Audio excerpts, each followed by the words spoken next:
Welcome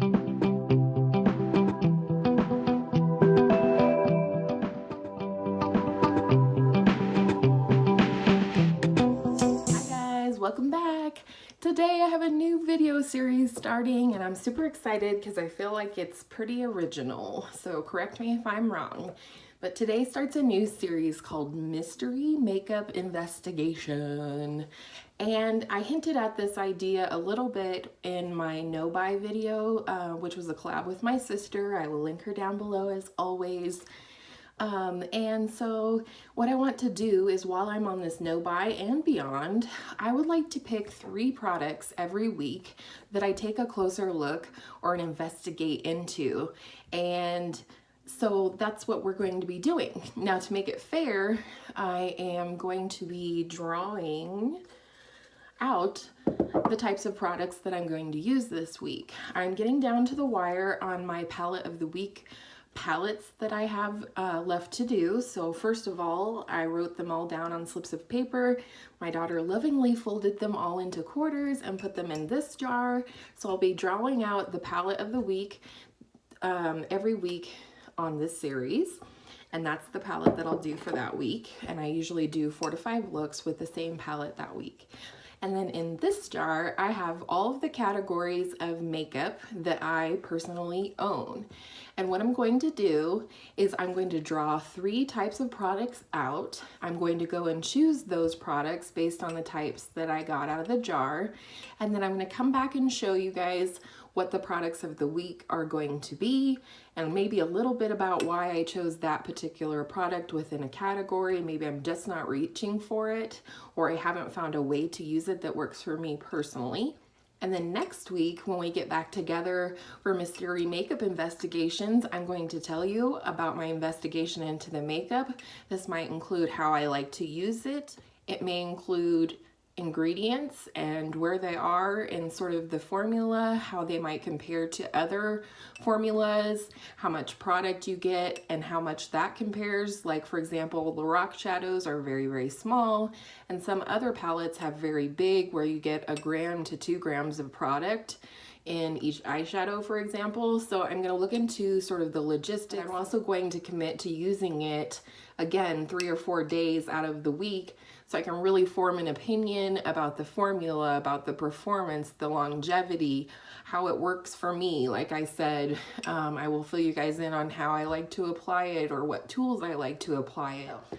I think this is a really fun idea. Like I said, I feel like it's fairly original. I know some people do an everyday makeup drawer. Some people do makeup basket Mondays, and that is kind of where I was going with this. But also, I'm not just going to have it in my drawer and maybe use it or maybe not.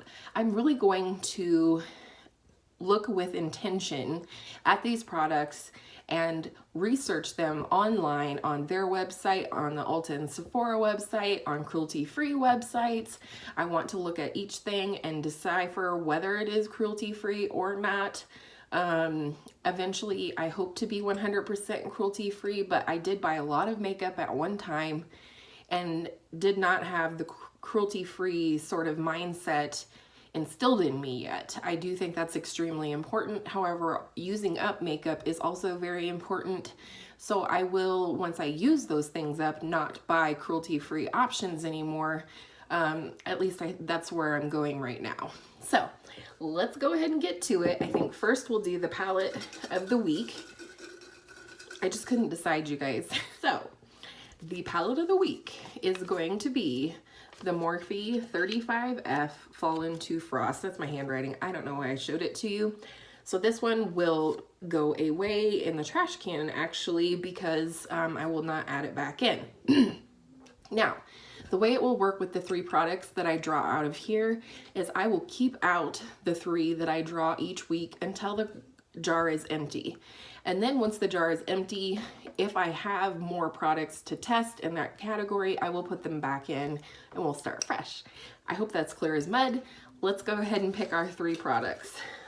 This one's actually pretty full, so I'm gonna give it a good shake. My kids were having fun pretending they were drawing out of here, and it was pretty cute. But the first thing is a highlighter. So we'll keep that out I'll just have a little baggie or something where I keep the ones that we've already done. Number 2 is a lipstick. I do have lipstick, liquid lipstick, and lip gloss all in this. So I thought each week, you know, whenever it gets drawn out, let's give it another shake. I'm talking fast. I'm hyped on coffee. I need to eat breakfast, but I wanted to shoot this video. And the last thing is a setting spray. I'm going to take these over to my makeup collection and pick a few products, and then I'll be right back to tell you what they are. Right, here goes. I've got my items all picked out, and I'm going to give you a quick gander, and if I have any thoughts on why I picked these, you'll get those as well. So the first thing we drew out was a highlighter. And I actually picked this one because I haven't been reaching for it. I really wanted this. In fact, I ended up with 2 because I got a duplicate in like a Sephora Favorites kit when I had already purchased this mini, or maybe I got it as a perk, I don't remember.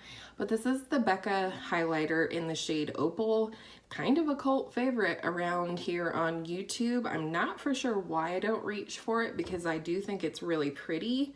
I'm gonna give you a quick swatch. I like this one because it's sort of got a gold to it, but it also has a rose gold to it. Nothing to wipe my hands on. Real life. Okay, here we go. So this is what she looks like. And, you know, I have used it. I don't know if it's just, blah, blah, blah. I don't necessarily think I've found the right application technique or the right brush that I like to use with this yet. But here it is swatched out. It is pretty. It almost has a peachy quality to it, but it definitely has some gold. And that may be part of why I don't reach for it, because I also have a the BECCA, not Prosecco Pop, Champagne Pop, the goldy one. And while I love it and I think it's gorgeous, it is a no-go on my pale winter skin. So I'll be excited to really pay attention to that one this week. Also, you know, investigate about the ingredients and things like that. I don't know why I just shook this. But the next thing is a setting spray. I picked this one. I'm not going to show you the progress, but I did pick this one because it's in my Spring Fling project pan. I will link that video below for you if you want to see it. But I have chosen to try and use up this Mario Badescu facial spray with aloe, cucumber, and green tea. It is clearly the weekend, you guys. And this is 4 fluid ounces. That's the size of it. This is not a new product. You love it or you don't. And the reason I actually put it into my Spring Fling project pan is because it's not my favorite. It smells good, but it doesn't necessarily smell good on me.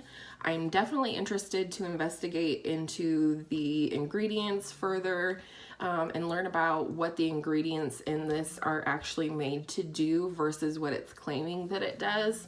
So that's that one. And of course, I'm trying to use it up before, what do we decide? Memorial Day.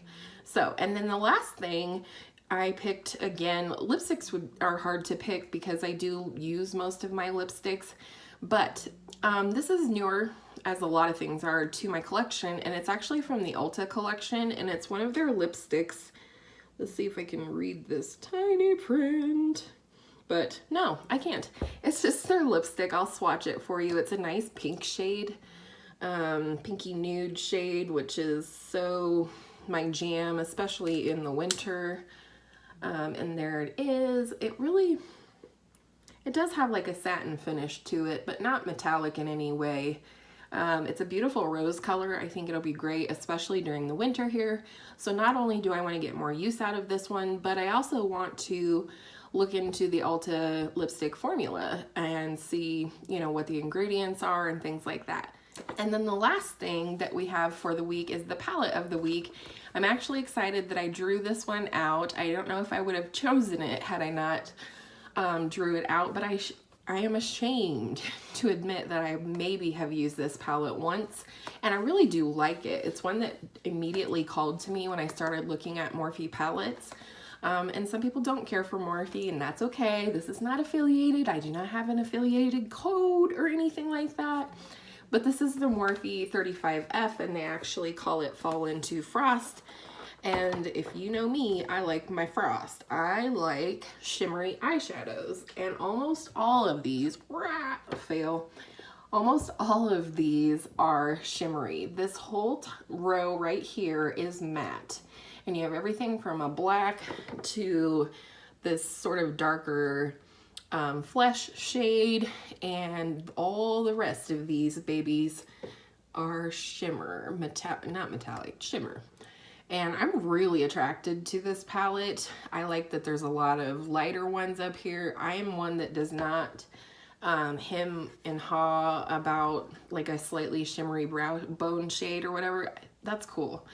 It's fine by me. I don't have to have a matte brow bone shade.